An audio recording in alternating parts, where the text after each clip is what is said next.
Hello, welcome to CraftHouseMagic. My name's Anita and I live in South Wales in the UK, and this is episode 7. I hope you've had a nice 2 weeks since I last spoke with you. I've had a lovely 2 weeks. The first week on the Wednesday, my son came home from New Zealand. He's been away travelling for about a year and a half. He spent a year in Australia. And then he spent 6 months in New Zealand, and he came home the first week on the Wednesday, like I say. It was all top secret, hush hush, because the second week on the Wednesday, my daughter Jodie and my son-in-law Matthew got married. It was all very exciting, and they just wanted a small, intimate wedding, so they didn't want to tell many people. So that was another secret I had to keep.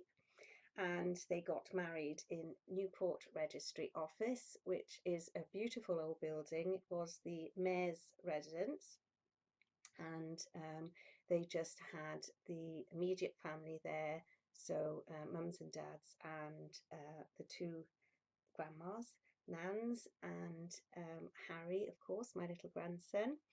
And so they got married on the Wednesday, and on the Saturday, which was yesterday, we had a big family lunch in a pub near them, and I took my son Josh along and we hid him, and it was a big surprise for my daughter because she didn't know he'd come home for her wedding, and it all went according to plan. She came in and she was saying hello to everyone and did a double take and immediately burst into tears when she saw Josh, which wasn't intentional, but she was so pleased to see him, and they hugged and we had a lovely day, all the family together. So I've always called Matthew my son-in-law anyway, because he was that to me, but he officially is now. So I will insert a picture or two here if Jodie says that's okay for me to do. So that was all very exciting. And now I have no more secrets to keep, so that was good, because I was so worried that I would slip up and they'd find out that he was home early, but I'm obviously very good at keeping secrets. So welcome back if you've watched me before, and welcome if you're a new viewer. I did this episode, I'm going to do a giveaway because I have reached over 50 subscribers. So thank you very much if you subscribe to this channel. When I first started, I thought it would just be me talking to my daughter because she was my first subscriber, but I have over 50 now. And as I started this podcast in my 50th year, just before my 50th birthday at the beginning of February, I thought if ever I reached 50 subscribers, that would be a good time to do a giveaway. So I will discuss that a little bit later on in the episode. So let's get started with knitting. I am wearing my Georgetown cardigan that I made. The pattern is by Fettig, and I have been making this for a long time. I've had a problem with the sleeves, and I've had a problem, well, I ran out of yarn for the sleeves, and I had a problem with the collar because I couldn't get the length right. And I still haven't got the length right. If you follow me on Instagram, you will see the lengths I had to get to try and make the neckband fit this time. I hung from pegs at the bottom of the waistband my metal sock blockers, and I hung 2 teddies. Oh, there they are over there. The snowman and Rufus the dog had to dangle through the sock blockers to weight it down a bit, just so I could try and get the bottom. It's still not completely down, but not too bad. I can live with that. And I think I got a bit carried away with the sleeves, and now I've made those too long. I had to fold them over. I have blocked it, but where the yarn was unraveled and reknitted, it's still a bit bumpy, so I might have to do it again. And I sewed the ends in the evening in front of the telly with an artificial light, and I thought I did quite well, but now I'm seeing that you can actually see the stitches on the outside, so I'll probably have to do that again. But not to worry, that's all I have to do again. I'm not doing anything else. And it's so hot. Actually, I'm boiling now. wearing this, but still.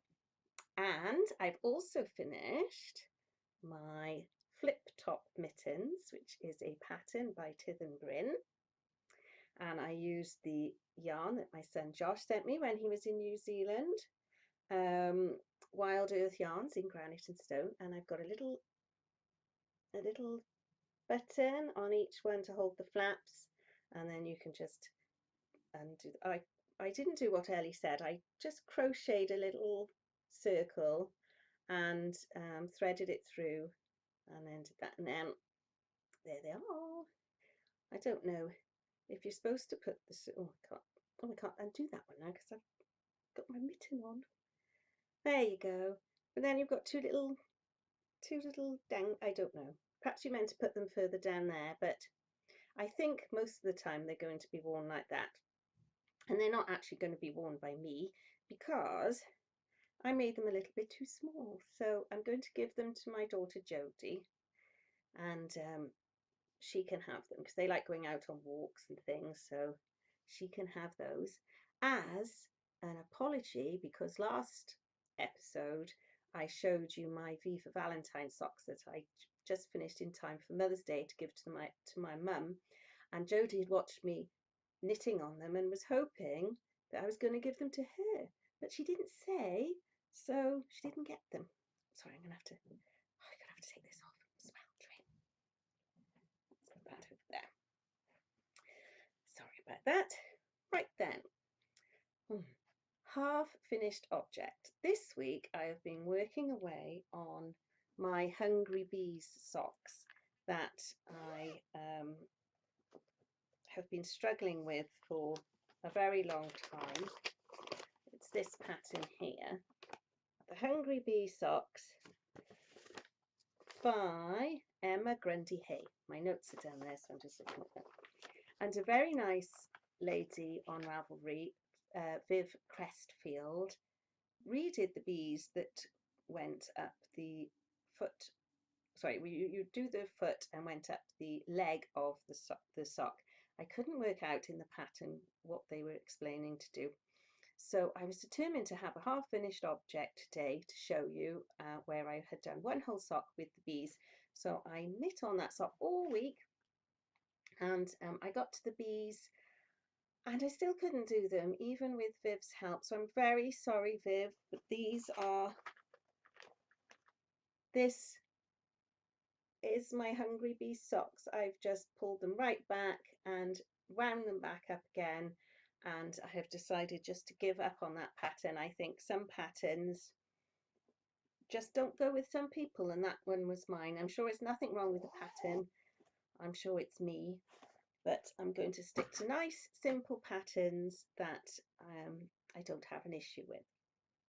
So on that vein, my next socks, as people always say, you should always have a pair of socks on the needles. I'm going to do these vanilla socks by Nurturing Fibres. I think I must have got the pattern through Ravelry, so it'd be a free pattern. And they have an afterthought heel. Now I thought I would use this yarn, which is the West Yorkshire Spinners Signature 4-ply.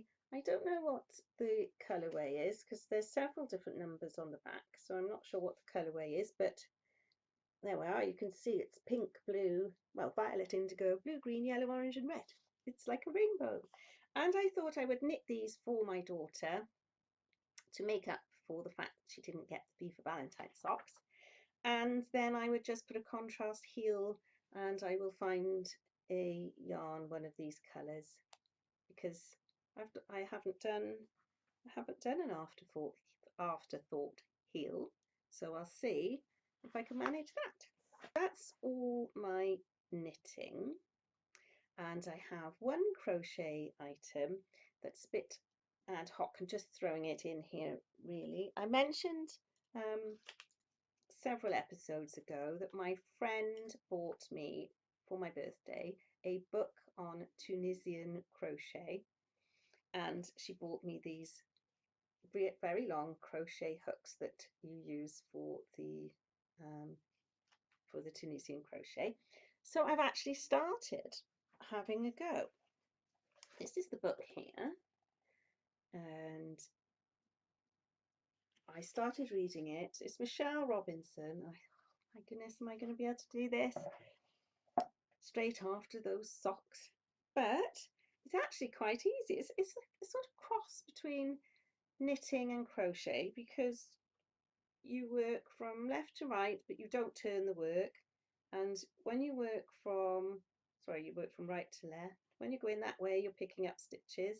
And when you're going that way, you're taking them back off.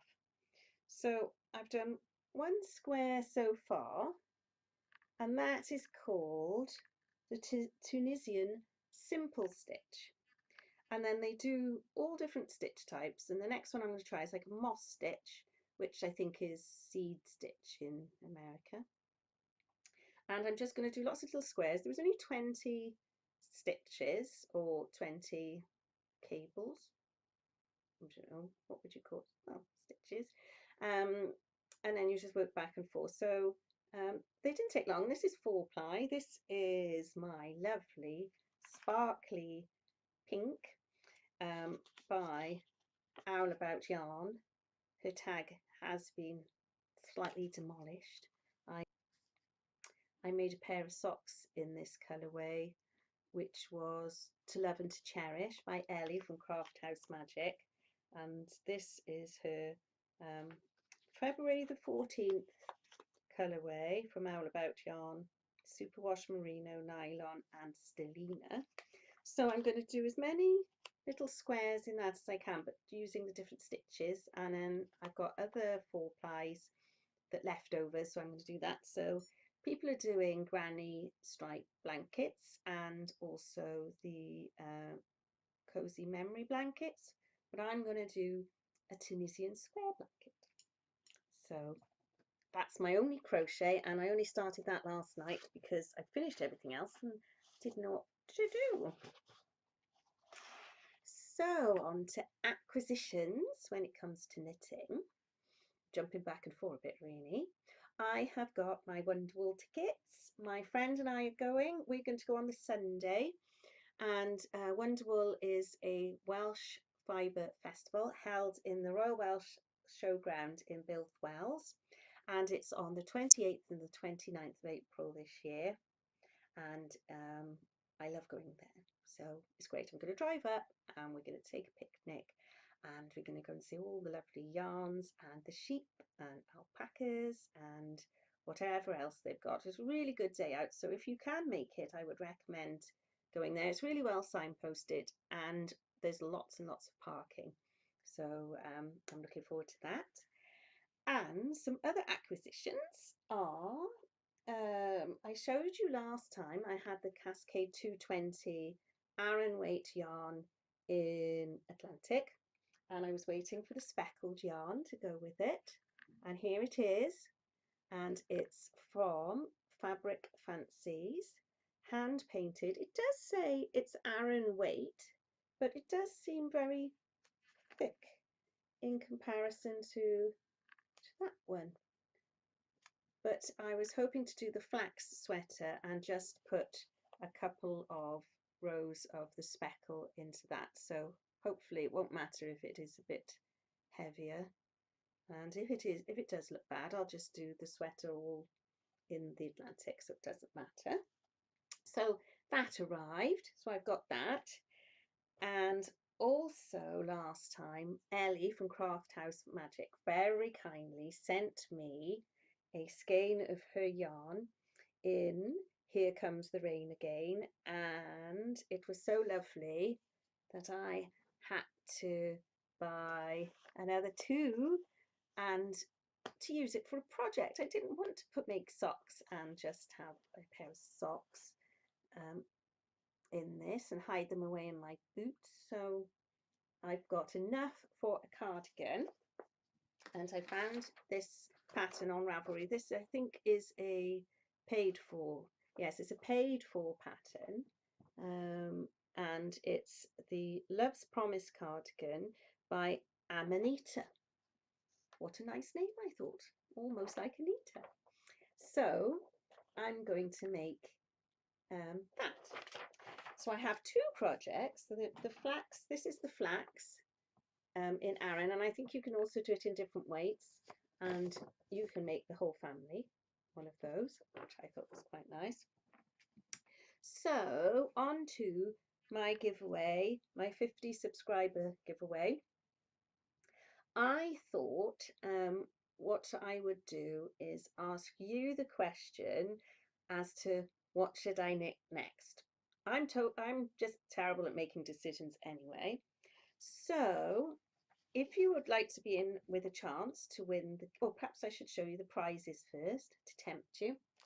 As I'm based in Wales and I take you on my walks with Charlie around places of interest in Wales, I thought my 50 subscriber giveaway should have a Welsh theme.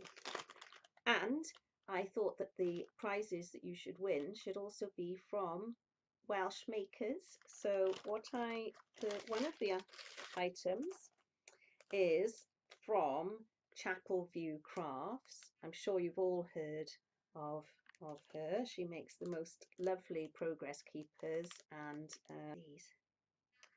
My memory's gone blank now. It's no good, is it? Stitch markers, of course. And if you can see, these are Welsh cakes. And so I thought that would be appropriate. Chapel View Crafts is based in Merthyr Tydfil, and so therefore Welsh cakes. And I thought I would also type up my own recipe for Welsh cakes that I have had for many years, so that if you've never made them before or never heard of them or have made them but would like another recipe, I thought you could try mine. But be warned, it is an old recipe and my recipe is in pounds and ounces. So if you work in grams, I'm sorry, you can have a little history lesson and try and work in pounds and ounces. But my recipe is in that, and I've tweaked it a little bit, but over the years just to suit my family. So there's that. So that's one prize, and the other prize is a skein of yarn, and it's from Tyddyn, Bryn. I'm just getting my tablet out because she has specially dyed some yarn for you to win, and it's in her Daff's colourway. It's 4-ply, and oh, I don't know if there. Sorry, I'm in front of the window, so it's nice and bright, but the glare obviously gets it. So it's so pretty, and she's dyed it especially, and she was going to send it out to me on Friday, just gone. But instead, she went into hospital to have her little baby boy. So congratulations, Ellie and James. And I'm sure William's very happy with his little brother Matthew. And she's back home now and doing well. So I don't mind that. I don't mind waiting. But anyway, you've seen a photo of it, and it's beautiful yarn. And hopefully that'll be coming to me soon, and it'll definitely be here in time for my next podcast in 2 weeks, which is when I will announce the winner.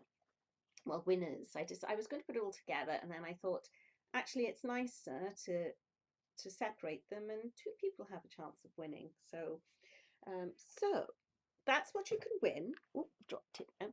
And so my question is, should I do the flax sweater in the Aran weight yarn, these 2, or should I do, let's put them this side now, Love's Promise cardigan in my lovely yarn from CraftHouseMagic.